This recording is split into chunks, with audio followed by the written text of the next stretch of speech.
Hello friends, welcome back to IIT classes UP. IIT classes UP में एक बार फिर से मैं मनीष कुमार एमके सर आप सभी का स्वागत करता हूं अपनी इस क्लास में। जैसा कि आप सभी को पता है कि इसमें हम लोग 12वीं क्लास की फिजिक्स का अध्ययन करते हैं और हमारा लेसन नंबर 2 चल रहा है। आज हमारे लेसन का लास्ट टॉपिक है, क्योंकि हमने इस सेकंड लेसन में हर टॉपिक को कवर कर लिया है और लगभग सारी चीज़ों को ध्यान से पढ़ लिया है। और मैं आशा करता हूं कि आप सभी ने अपने अपने नोट्स को आसानी से बना लिया होगा, किसी भी प्रकार का कोई डाउट नहीं आया होगा। देखो बेटा, नोट्स बनाना बहुत आसान है। अगर नोट्स नहीं बनाओगे आप तो आपको परेशानी आने वाली है, क्योंकि आपके साथ साथ हमेशा मोबाइल कब तक काम आएगा। कभी कभी आप हर जगह मोबाइल को लेके तो जाओगे नहीं, तो नोट्स बना लोगे तो आपको ऐसा लगेगा कि हमने कुछ लिखा है, कुछ उसमें पढ़ा है। और याद रखना, जब आप नोट्स बनाओगे तो आधे से ज़्यादा चीज़ें भी आपको क्लियर हो जाएंगी और याद भी हो जाएंगी। तो आज का हमारा जो टॉपिक है कि गॉस की प्रमेय की सहायता से कूलाम के नियम का सत्यापन। तो आप लोग नोटबुक पे अपना हेडिंग लिख लीजिए आज की, और इस हेडिंग को इम्पोर्टेंट भी डाल देना कि हमारा आज का जो टॉपिक है कि गॉस की प्रमेय की सहायता से हम लोग कूलाम के नियम का सत्यापन कर रहे हैं। याद रखिए, हम किसका सत्यापन कर रहे हैं? कूलाम के नियम का। कूलाम का नियम हमने पहले चैप्टर में पढ़ चुके हैं, लेकिन आज हम लोग गॉस की प्रमेय से कूलाम का नियम निकालेंगे। तो ये कैसे निकालते हैं, आइए हम लोग चलते हैं अपनी हेडिंग की ओर। गॉस की प्रमेय की सहायता से कूलाम के नियम का सत्यापन। गॉस की प्रमेय की सहायता से कूलाम के नियम का सत्यापन। इसको करने के लिए पहले ही आपको पता है कि ये कोई वैद्युत क्षेत्र होता है, कि माना कोई वैद्युत क्षेत्र है। इस वैद्युत क्षेत्र के अंदर देखो बेटा, वैद्युत क्षेत्र क्या होता है, इस बात को भी समझ लीजिए कि किसी बिंदु आवेशों के चारों ओर का वह क्षेत्र, बिंदु आवेशों के चारों ओर का वह क्षेत्र जहां तक उसका प्रभाव संभव है उसको वैद्युत क्षेत्र कहते हैं। क्योंकि भाई अगर जहां तक इलेक्ट्रिसिटी का प्रभाव होगा उसको क्षेत्र को क्या कहेंगे? वैद्युत क्षेत्र कहेंगे। नॉर्मल सी बात है। यानी कि इलेक्ट्रिक फील्ड क्या होगा? जब बिंदु चार्ज उत्पन्न होंगे तो उसके चारों ओर का वह क्षेत्र जहां तक उसका प्रभाव संभव है उसे हम लोग वैद्युत क्षेत्र कहेंगे। अब इस वैद्युत क्षेत्र के अंदर आपने कोई काल्पनिक गोलीय कोष खींचे, एक गोलीय कोष यानी गोलीय पृष्ठ पर आपने एक गोलीय कोष खींच लिया। कहां पर खींच लिया? वैद्युत क्षेत्र पर। इस गोलीय कोष के केंद्र O से आपने स्मॉल r दूरी पर एक बिंदु P माना। अब इस गोलीय कोष का क्षेत्रफल क्या है? कैपिटल A, लेकिन पूरा संपूर्ण भाग का जो क्षेत्रफल रहेगा वो कैपिटल A रहेगा। लेकिन अपन को क्या करना है? छोटे से भाग का क्षेत्रफल, वो कितना रहेगा? सूक्ष्म क्षेत्रफल D। अब इस गोलीय कोष के भीतर तो आवेश सभी जगह पर एक समान रूप से वितरित है, यानी इस गोलीय कोष के भीतर तो आवेश है और बाहर इसके किसी बिंदु पर कोई अन्य आवेश Q0 या Q0 या Q0 रखा गया है। तब पृष्ठ से होकर गुजरने वाला वैद्युत फ्लक्स कैसे करेंगे? ध्यान से देखिए। यहाँ पर हम देखेंगे कि मानव वैद्युत क्षेत्र में कोई गोलीय कोष खींचा गया है। वैद्युत क्षेत्र में कोई गोलीय कोष खींचा गया है, तो ये हमारे पास वैद्युत क्षेत्र है, इलेक्ट्रिक फील्ड। और इस वैद्युत क्षेत्र में कोई गोलीय कोष ये खींचा गया है। गोलीय कोष का केंद्र वो है, इस गोलीय कोष का क्षेत्रफल कैपिटल A है, जिस पर आवेश समान रूप से बटा हुआ है, समान रूप से वितरित है। इसके केंद्र से स्मॉल r दूरी पर एक बिंदु P है। इस बिंदु P पर हमें वैद्युत क्षेत्र की तीव्रता या गॉस की प्रमेय की सहायता से कूलाम का नियम निकालना है। अब इस बिंदु P पर तीव्रता E और सूक्ष्म क्षेत्रफल dA है। तीव्रता E है, सूक्ष्म क्षेत्रफल dA है। इसके बाहर कोई Q0 आवेश रखा हुआ है। इसके बाहर कौन सा आवेश रखा है? Q0 आवेश रखा गया है। तब अब यहाँ पर देखेंगे इसके केंद्र से r दूरी पर बिंदु P है, जिस पर हमें वैद्युत क्षेत्र की तीव्रता या गॉस की प्रमेय की सहायता से हमें कूलाम का नियम सिद्ध करना है। माना गोलीय कोष के भीतर तो आवेश समान रूप से वितरित है, लेकिन इसके बाहर कोई Q0 आवेश रखा गया है। तब पृष्ठ से होकर गुजरने वाला वैद्युत फ्लक्स। वैद्युत फ्लक्स क्या होता है बेटा? पाई E बराबर रेखीय समाकलन का साइन E d। ध्यान से समझना, ये वाला टॉपिक हम हर एक डेरिवेशन में बार बार रिपीट कर रहे हैं, तो आप लोग भी इसको बार बार रिपीट करके जब बार बार बोल जा रहे हैं तो उसको याद रख लीजिए कि वैद्युत फ्लक्स इस प्रकार से किया जाता है।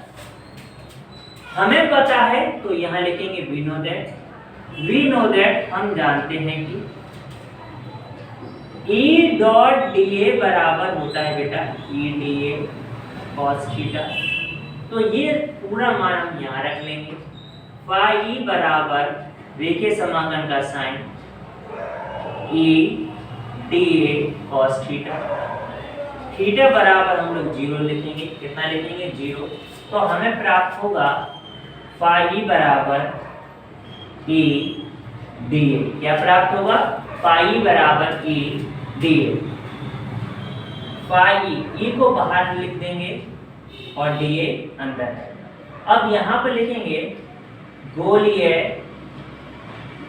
कोश का क्षेत्रफल, गोलीय कोश का क्षेत्रफल। और dA बराबर क्या होता है बेटा? 4 पाई r स्क्वायर। कितना होता है? 4 पाई r स्क्वायर। तो इसकी वैल्यू हम लोग यहाँ लिख देंगे। फाई E बराबर E इंटू 4 पाई r स्क्वायर। इसे हम लोग समीकरण 1 लिखकर छोड़ देंगे। अब यहाँ लिखेंगे गॉस की प्रमेय से। गॉस की प्रमेय से, तो गॉस की प्रमेय क्या होती है बेटा? फाई E बराबर Q upon epsilon 0। Phi E बराबर Q अपॉन एप्सिलॉन 0, ये गॉस की प्रमेय होती है। समीकरण नंबर 2। समीकरण 1 व 2 को बराबर करने पर हम क्या करेंगे बेटा? दोनों के दोनों समीकरण को बराबर करेंगे। दोनों समीकरण को बराबर करने पर, जब बराबर करेंगे तो हमारे पास E इंटू 4 पाई r square Q upon epsilon 0, E into 4 पाई r स्क्वायर और Q अपॉन एप्सिलॉन 0। तो E बराबर हमारे पास मिलेगा 1 upon 4 pi epsilon 0 Q upon r square, Q upon r square. और इस प्रकार से हमने वैद्युत क्षेत्र की तीव्रता प्रूव कर दी। अब क्या करेंगे बेटा? यहाँ पर हम लोग आगे चलेंगे। तब देखो बेटा, ये तो गई तीव्रता प्रूफ, लेकिन हमें तो सिद्ध करना है गॉस की प्रमेय से कूलाम करना। तब वैद्युत क्षेत्र की तीव्रता से, और बेटा ये क्या होता है? ये होता है E बराबर F अपॉन Q0। तो F बराबर क्या मिलेगा? E Q0। E बराबर F अपॉन Q0 या Q0, तो E F बराबर क्या हो जाएगा? E Q0। अब हम लोग यहाँ पर E का ये पूरा मान रख सकते हैं। तो F बराबर 1 upon 4 pi epsilon 0 Q0 upon r square, Q0 upon r square. चाहे आप Q0 कहिए, चाहे आप Q0 कहिए। और इस प्रकार से आप देखेंगे कि हमने गॉस की प्रमेय की सहायता से कूलाम के नियम का सत्यापन कर लिया। देखो बेटा, कूलाम के नियम में 2 विपरीत आवेश होते हैं, चाहे वो Q1 Q2 रहे, चाहे वो Q या Q0 रहे। याद रखिएगा, कोई परेशानी नहीं है, बस 2 आवेश अलग अलग होना चाहिए। तो वो हमने प्रूफ कर लिया।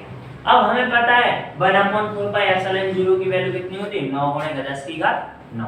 और यहाँ पर हमारा इस लेसन का पूरा ये सिलेबस कंप्लीट हो गया, यानी दूसरा लेसन हमारा कंप्लीट हो गया। ठीक है। अब एक और बात मैं आपको समझाना चाहूंगा कि हमने गॉस की प्रमेय पढ़ी, तो गॉस की प्रमेय में कहीं ना कहीं घन के पृष्ठ पर, याद रखना, तो गॉस की प्रमेय को आपने पढ़ा होगा, गॉस की प्रमेय। ये थोड़ा सा साइड में लिख लेना, फाई बराबर Q अपॉन एप्सिलॉन 0। क्लियर होता है? लेकिन इसमें ये घन का केंद्र आ जाता है। जब भी घन के केंद्र या पृष्ठ की बात की जाए, पृष्ठ के लिए, घन के केंद्र या पृष्ठ के लिए गॉस की प्रमेय क्या लगाई जाती है? गॉस की प्रमेय ये क्या हो जाएगा बेटा? फाई E बराबर 1/6 Q अपॉन एप्सिलॉन। ये कब आएगा? घन के केंद्र या पृष्ठ के लिए। बस इतना सा याद रखना। क्या रहता है बेटा कि ये सारी चीजें ज्यादा से ज्यादा ये सभी चीजें सवाल लगाते समय न्यूमेरिकल्स में काफी लागू होते हैं। न्यूमेरिकल्स में इनका प्रयोग भी किया जाए तो घन का केंद्र दिया जाए तो आप देखेंगे क्या कौन सा फॉर्मूला लगाएं, इससे तो आंसर ही नहीं आए। तो याद रखना कि ये वाला वैद्युत फ्लक्स के लिए या गॉस की प्रमेय निकालने के लिए आप घन के केंद्र के लिए 1/6 Q/ε0 निकाल सकते। ये फिक्स मान होता है क्योंकि घन के पृष्ठ 6 होते हैं, इसलिए 6 से इसमें भाग दिया गया है। ठीक है, तो इस प्रकार हमने बेटा अपना दूसरा लेसन खत्म कर लिया है। आप एक काम करिए, इसका जल्दी से स्क्रीनशॉट निकाल लीजिए और नोट्स बनाइए। ठीक,